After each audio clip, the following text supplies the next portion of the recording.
Ahead on America This Week, United We Stand. If you don't mind letting me finish, we can then have a conversation, okay? Please. Okay.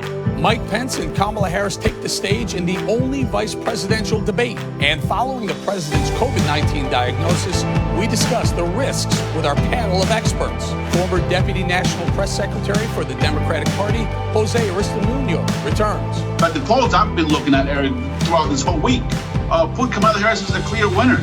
This president said he would hold China accountable. He's doing so with tariffs. Joe Biden said he already would take the tariffs away without punishment. I'm also talking with National Press Secretary for the Trump re-election campaign, Hogan Gidley. The president doesn't get to that magical number without Arizona. And you don't want to miss my conversation with Arizona Congressman Paul Gosar. That and so much more right now on America This Week, United We Stand. Welcome to America This Week, United We Stand. I'm Eric Bolling.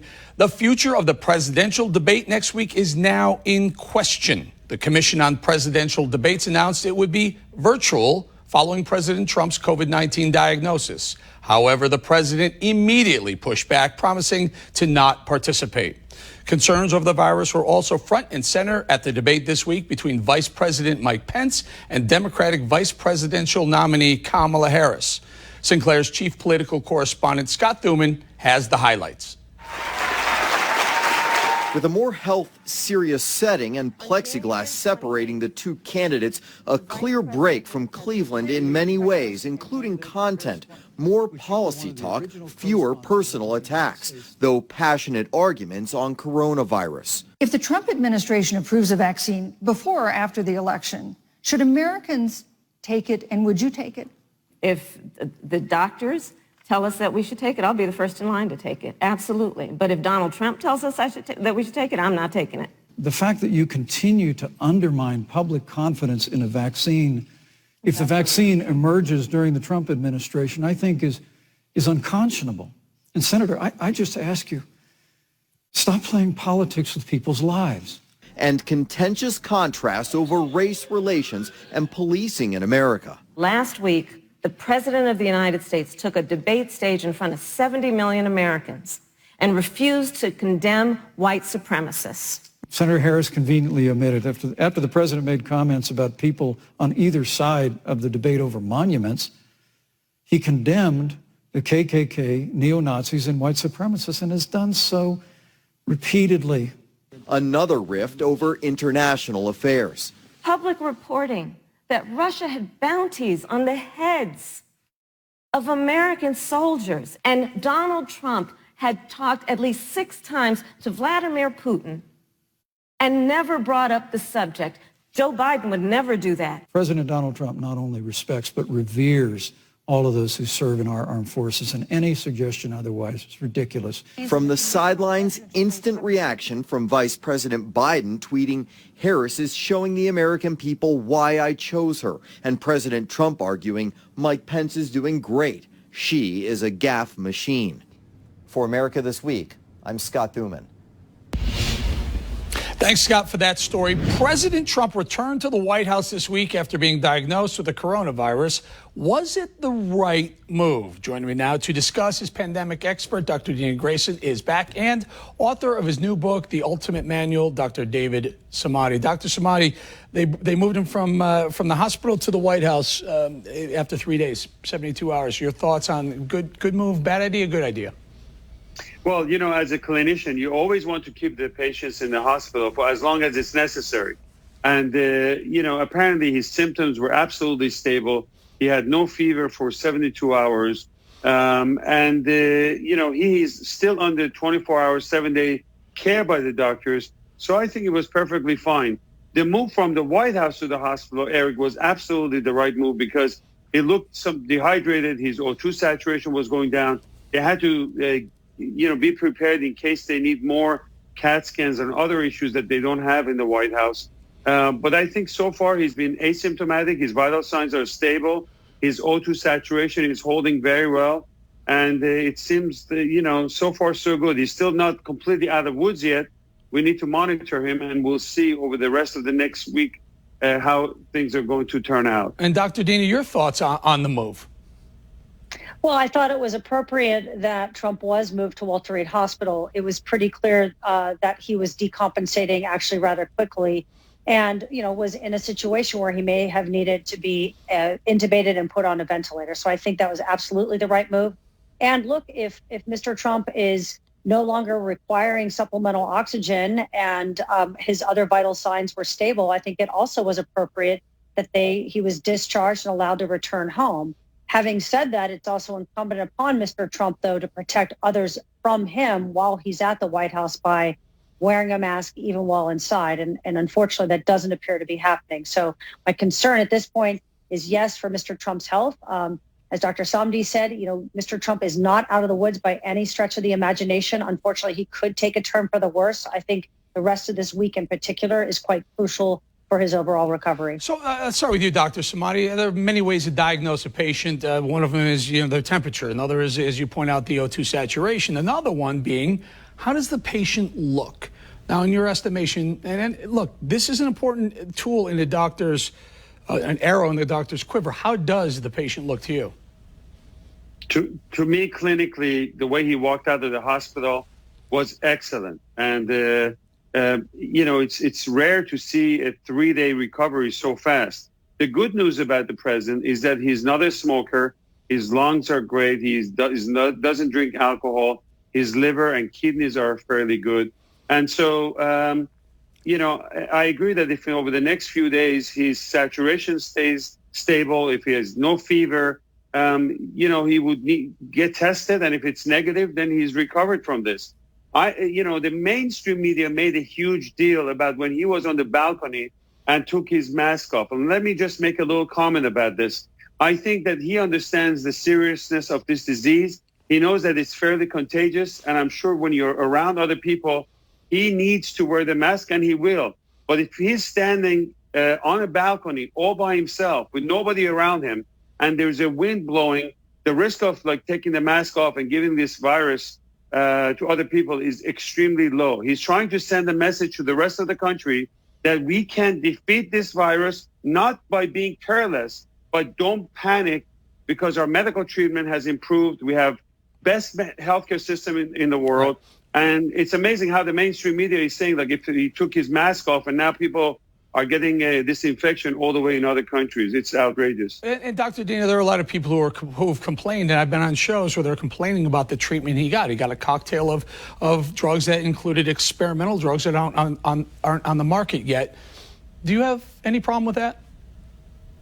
Well, look, I don't have any problem with the fact that he got the experimental antibody. I actually predicted ahead of time that he would receive the Regeneron or similar Eli Lilly product.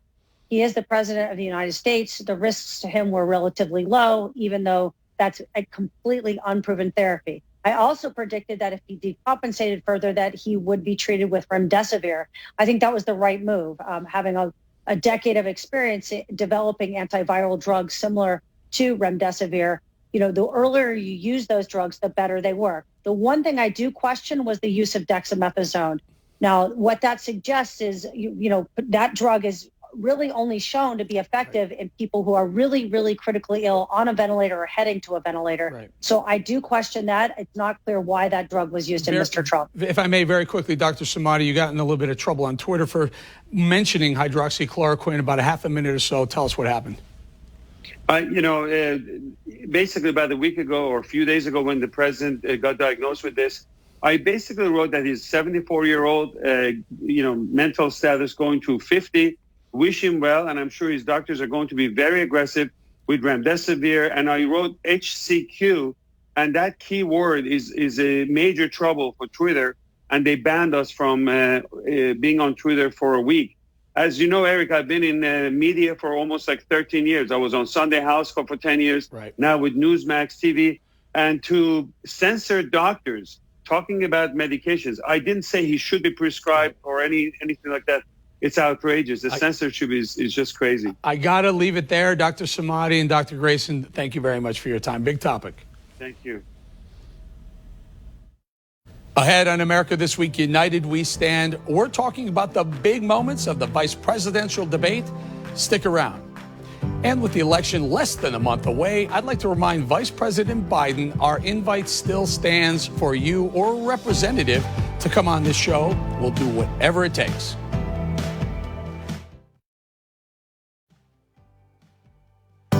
United we stand, we never fall. This perilous fight, it takes one and all. Everyone stands, American strong. Strength by one equals strength by all. American values, American pride. Your neighbor needs you, each person, each time.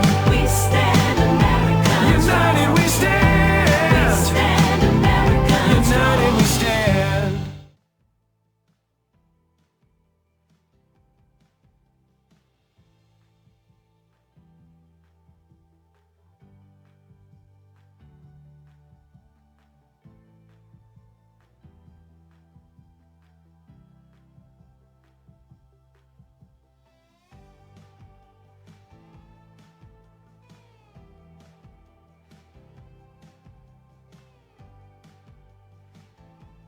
If Judge Amy Coney Barrett is confirmed to the Supreme Court of the United States, are you and Joe Biden, if somehow you win this election, going to pack the Supreme Court to get your way? Joe and I are very clear. The American people are voting right now, and it should be their decision. All right, let's bring back former Deputy National Press Secretary for the Democratic Party, Jose Aristimuño. Hola, Jose. I'm very sorry to hear this debate the way it did. First, with the fracking flip-flop by Kamala Harris, and that when she was unable to say that the Democrats will not pack the court. Now, for conservatives, that's a big 2020 presidential issue. Jose. Look, I mean, first and foremost, Eric, I think the debate, as you said, was a lot more. I'll give you this. It was a lot more civilized than the show that we saw from the president. I think Pence, even though he wasn't able to answer any question, it was a lot more civilized. At least he respected somewhat Senator Harris. But the polls I've been looking at, Eric, throughout this whole week, put Kamala Harris as the clear winner. Pence was on the defense pretty much the whole time. All right, he cannot answer. He can't answer. Jose. All right, I'll cite a poll. I hate polls, but I'll cite a poll. USA Today had 200,000 voters at the following day after the debate and had Pence winning 65 to I don't know. I think the Fly won, but 65 about 35, and the Fly came in at like 5% underneath that. But you did exactly what Kamala Harris did last night. The moderator this week, the moderator asked a question and she answered something else. So, will Democrats stack the court if Joe Biden is president? I mean, that's a question for the Biden campaign to answer. I'm not. Then we can't get them an answer, Jose. They try. A moderator on a debate stage asked her that exact question, and Pence threw it at her, and she obfuscated. Well, you know what? What we ought to do is we ought to wait till this election is over with, and then we can talk about nominating a Supreme Justice. I mean, a Supreme Court Justice. That's what we ought to be talking about, Eric. People are voting. Well, that's not the Constitution, Jose. That's not what the Constitution says. The Constitution says a president is elected for 4 years, and during his 4-year term, if there's a Supreme Court opening, he's allowed to nominate and push it through if that is true. No, and I'll give you that is true, but it's not the right thing to do. You know, it's not the right thing to do. So change the Constitution. You know how hard that is? No, we're not saying change the Constitution. We're just saying wait till the election. The election is 20. That would require changing the Constitution. Or if the Democrats win, they have the House, the Senate, and then the White House, they can stack the court, pack the court. And that's exactly the question. Because there are a lot of people out here who want to know if that's the plan. Because if that's the plan, there's a lot of undecideds that are going to go, you know what? I don't want that. I like the Supreme Court as it is. I'll vote for Trump. Look, I think what's on Americans' minds today, Eric, is are we going to get this economy back on track? What's going to happen with coronavirus? It hasn't gone anywhere. It's still here in the lives of Americans, and the vice president couldn't answer. What are they going to do moving forward? 210,000 dead bodies, 210,000 dead Americans, and this vice president cannot answer why they lied to the American people from day one. He couldn't answer that last night. That's what the debate was about. It wasn't about the Fly. It wasn't about packing the court. It was about coronavirus and how horrific this administration has mishandled this pandemic. throughout this whole year. You know, I agree with you. Those questions had to come up, and they did come up, and they came up in the first presidential debate. If there are others, they will. But again, there are other issues besides that as well. Agree, it's a very serious topic, Jose. But the other issues need to be addressed. And the problem with this whole debate process is that no one answers the moderator's questions. They just grandstand with talking points. Jose Aristimuño, we say thank you very much again. If the public health professionals, if Dr. Fauci, if the doctors tell us that we should take it, I'll be the first in line to take it. Absolutely. But if Donald Trump tells us that we should take it, I'm not taking it. Let's go to the National Press Secretary for the Trump re-election campaign, Hogan Gidley. Hogan, thank you so much for joining us. Well, Kamala Harris, politicized even the vaccine, the potential vaccine. Is there any doubt that Donald Trump would recommend taking a vaccine that wasn't previously approved by the FDA and all sorts of doctors? It's insane. To watch that debate was a true sight. She's now an anti-vaxxer. She said many times on the campaign trail that she wouldn't take this vaccine if it came from a Trump White House, as if Donald Trump is down in the east wing of the building, actually preparing it himself with beakers and a Bunsen burner, trying to make it work for the American people. These are scientists, these are doctors, these are medical experts, pharmaceutical companies, all driving to produce a vaccine in record time. Therapeutics are coming online faster than we thought possible because of Donald Trump and his Project Warp Speed. And for Joe Biden and Kamala Harris to both say that they're not going to take any vaccine that comes while this man is in office is absolutely despicable. That one vaccine, per our doctors, could save countless lives in this country. And for them to reject it out of hand is foolish. And it's dangerous, quite frankly, for the American people. You know, Hogan, one of the moments in the debate that really stuck, there were a lot of, blows landed on both sides, let's call it that. But at one point, Kamala Harris said that the Trump administration lost the war, the trade war with China. And I was just scratching my head thinking, boy, VP Biden is the one who was turning over billion-dollar checks to China and not Trump. So weigh in on who's winning the war. Who's going to be tougher on China, of a President Trump or a President Biden? Well, obviously, President Trump. We never got 2 cents from China, as this president has said many times. And now with the tariffs we put on that country, we're taking in tens of billions of dollars. And it was one of the lines of the night, quite frankly, when Vice President Mike Pence looked at her and said, Joe Biden never even fought the war. He just rolled over for China. He allowed that communist nation to take all of our jobs, to take our businesses, to take, livelihoods away from American workers.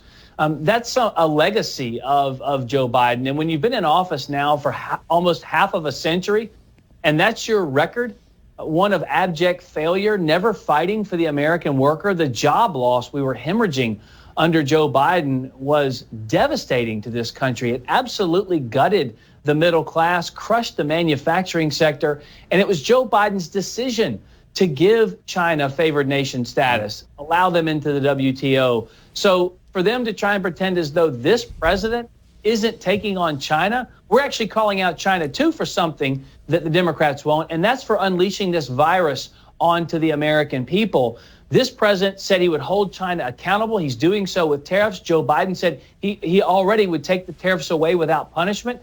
And this president also took away the hundreds of billions of dollars we send to the WHO, a corrupt World Health Organization that covered up for China's malfeasance here. And Joe Biden has already said he's going to give all that taxpayer money right back to the organization that helped cause this pandemic. All right, Hogan Gidley, we're going to appreciate your time again, and thank you as always, and good luck going forward. Got a couple of presidential debates on deck. Thank you, Hogan.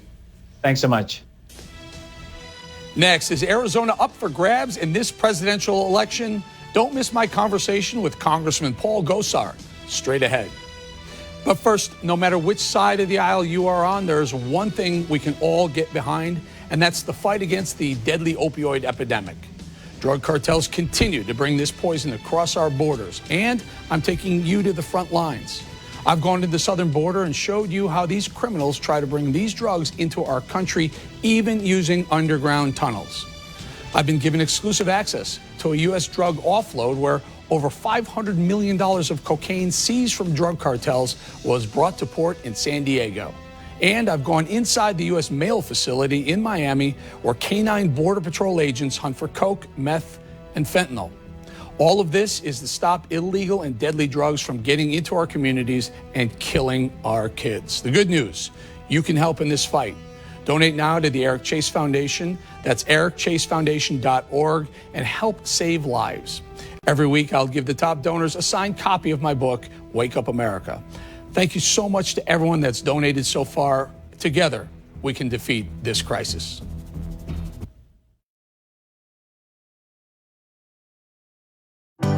United we stand, we never fall. This perilous fight, it takes one and all. Everyone stands, American strong. Strength by one equals strength by all. American values, American pride. Your neighbor needs you, each person, each time. We stand American strong. United we stand. We stand American strong. City by city, state by state, town by town, stand American great.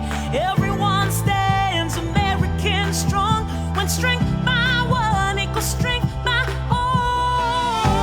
American values, American pride. Your neighbor needs you, each person, each time. We stand American strong. United we stand. We stand American strong. United we stand.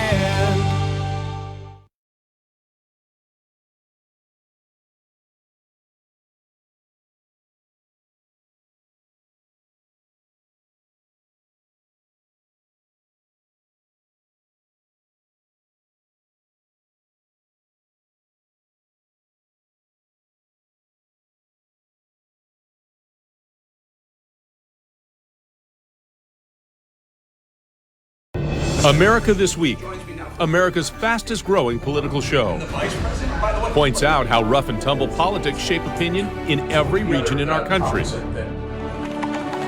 We tell American stories, stories that touch our people, determine our politics, focus on the future of America. I'm Eric Bolling. Join me for a fascinating look at America this week. Now let's bring in Arizona Congressman Paul Gosar. Congressman, thank you for joining us. What is it about the state of Arizona? I'm just going to take our audience through a little bit of history here. The reason why I hate polls. In 2016, Hillary Clinton had a lead this week, 4 years ago. She had a 5-point lead according to the Arizona Republic. Trump went on to win Arizona by a fairly solid amount, almost 4%. Fast forward to 2020, looks like Joe Biden has a substantial lead. The last poll has him up by 5 or 6 points. What do you think is going to happen in Arizona? I don't see that, Eric, what the experts are seeing. I see this groundswell here in Arizona. People are very concerned. They've had their fair share in regards to this COVID virus. But this is Trump country. And I suspect some of the more recent polls that I think are a little more accurate has actually President Trump actually up. And it will be rural Arizona that carries Trump and Senator McSally through the finish line. Your district, Arizona 4, is Trump country. I get it. That's a solid. I'm just wondering, where is it that these polls, these people are getting these numbers that have had Joe Biden up? And then, you talk about McSally. McSally's having a very, very tough time with Mark Kelly in the Senate race. Your thoughts? Well, they had their one and only debate last night, and Mark Kelly did not do well. Martha has closed the gap considerably. Some of the polls that we're actually watching that I think are a little bit more accurate, that doesn't over-assay Democrats, and is a little bit more fair with the independents, shows are only down 1 or 2. And so I don't think his performance did very, very well. And that's important because yesterday mail-in ballots went out. And I think that in Arizona particularly, we've done this. A lot of the ballots are actually done in the first 2 weeks of the campaign. So Talk to our audience about how important Arizona is for the presidential election. I mean, there are so few paths a Republican president can take to get to 270 electoral votes. One of them, clearly, if you don't win Pennsylvania, you have to get through Arizona at some point. Is Arizona a swing state? I think it is, but I don't think it's what everybody else claims it is. The Soros machine is dumping a lot of money in Arizona like they are in Texas. There's, in fact, we were made aware yesterday that they're targeting a bunch of judges in the election, a first time for that we can see publicly. But the president doesn't get to that magical number without Arizona. I just think, particularly in the Southwest, we're that mainstay, that hope of that red that still stays in the desert. All right, very quickly, sir, less than a minute, maybe half a minute or so. What if I'm a single voter in Arizona? What is the topic? What is my big issue? Big issue is making sure the economy stays open. Second Amendment. The fastest growing part of our segment of population buying guns are young women with children. They don't feel secure. They see what's going on in Chicago and across the country and Portland, and they don't see law and order. We love our blue and brown out here. So law enforcement, rule of law, safety and security, and the economy is everything. I'm going to leave right there. Again, very interesting. 2016, I asked that same question. It was the border. The border was the issue in 2016. It is now Second Amendment to protect ourselves. Congressman Gosar, thank you for your time. Thanks, Eric. Thanks for all that you do. Don't forget to set your DVR so you never miss an episode of America This Week, United We Stand. To find out where we are in your city, go to facebook.com/America Bolling, all one word. We have a complete list of cities at the top of the page. Also, don't forget to subscribe to our YouTube channel. If you missed the show or want to rewatch an interview, you can see them all right there.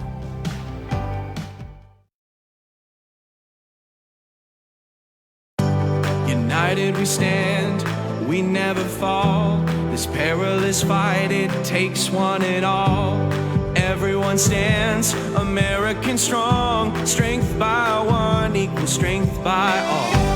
American values, American pride. Your neighbor needs you, each person, each time. We stand, America. United we stand. We stand, America. United we stand.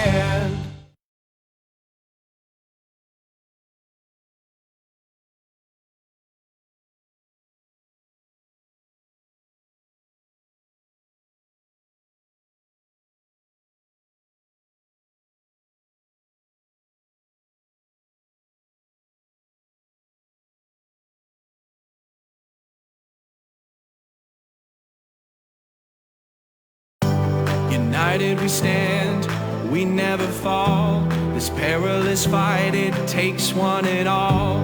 Everyone stands, American strong. Strength by one equals strength by all. American values, American pride. Your neighbor needs you, each person, each time. We stand, America. United we stand. We stand, America. United we stand. Thanks for joining me for another episode of America This Week, United We Stand. If this week has taught us anything, it's that 2020 still has some curveballs, some sliders, some knuckleballs. The election is less than a month away, and my prediction is it's going to be a pretty wild ride. And I'll be here to cover it all. See you all next week, everybody.